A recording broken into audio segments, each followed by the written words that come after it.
When these police officers mistook my identity and assaulted me, they did not have my rights in mind, because instead of admitting that they were wrong, they charged me with 3 felonies.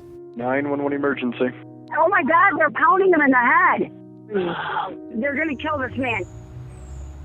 I'd gotten out of work early, walking on the sidewalk on a sunny summer day, going to my internship. I was calling my sister at the time and somewhat distracted by looking at my phone, when 2 men approached me, stepped toward me off the curb and said, hey, who are you? And I said, I'm James. And they asked me, is that your real name? I said, yes, that's my real name. But one of them stepped behind me, boxed me out, and took my wallet out of my back pocket. So I went to run, to flee, and I was tackled and ultimately beaten pretty severely. I was screaming for someone to call the police. Oh my God. They're beating him up. Like, they're literally assaulting him. When I was being choked, I feared for my life, truly, and it was a moment where everything went black, and as far as I know, that is as close as you can get to being dead without being dead.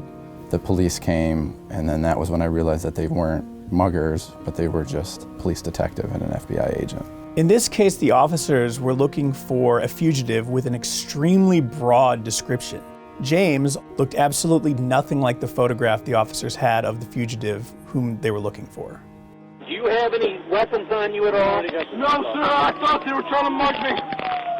I remember being loaded into the back of the ambulance, just being so stricken by what had all had just happened. I was in a great deal of pain when I got to the hospital, and I remember everyone there, the staff, the nurse, even the officer that was in charge of watching me. As I was cuffed to my bed, I remember him loosening the cuffs and telling me that I shouldn't be there.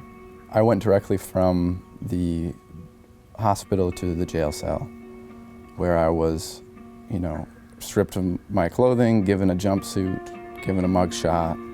Spent the night on a cold jail cell crying. I called my parents and made it there as soon as they could to bail me out. Hello, this is a prepaid collect call from James. an inmate at Kent County Correctional Facility.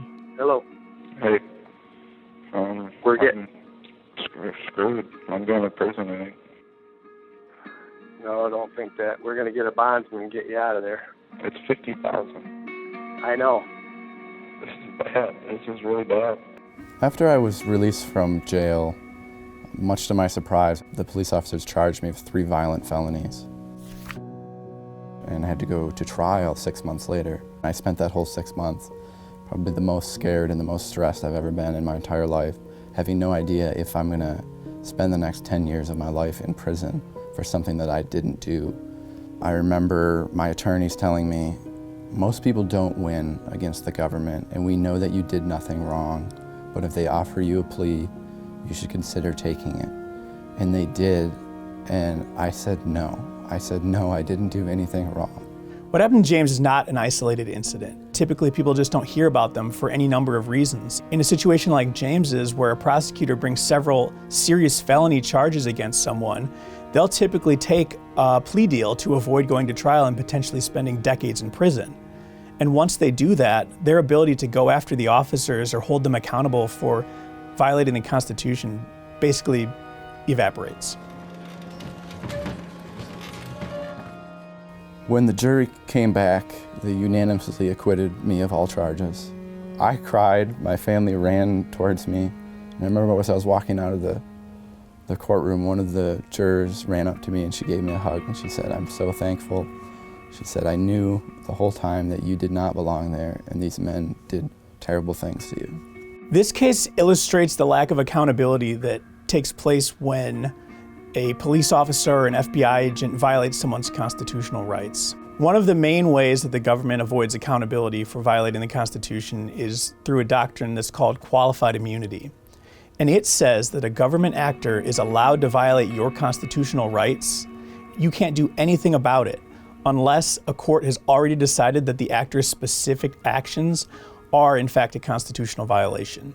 After the assault, I dropped out of Grand Valley State University, which I was going to at the time. Parts about everything that I've endured is not just the incident as it happened when it happened, but all the repercussions since then. Missed job opportunities, but I cannot work federal jobs.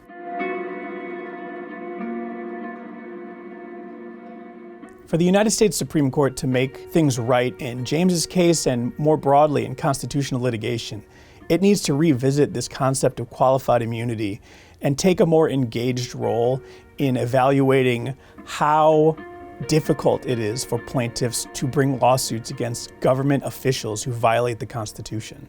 James's case is part of IJ's new project on immunity and accountability. Immunity doctrines turn fundamental concepts of American jurisprudence on their head. If citizens must follow the law, the government must also, and that includes following the Constitution. And following the Constitution means officials being held accountable for violating it.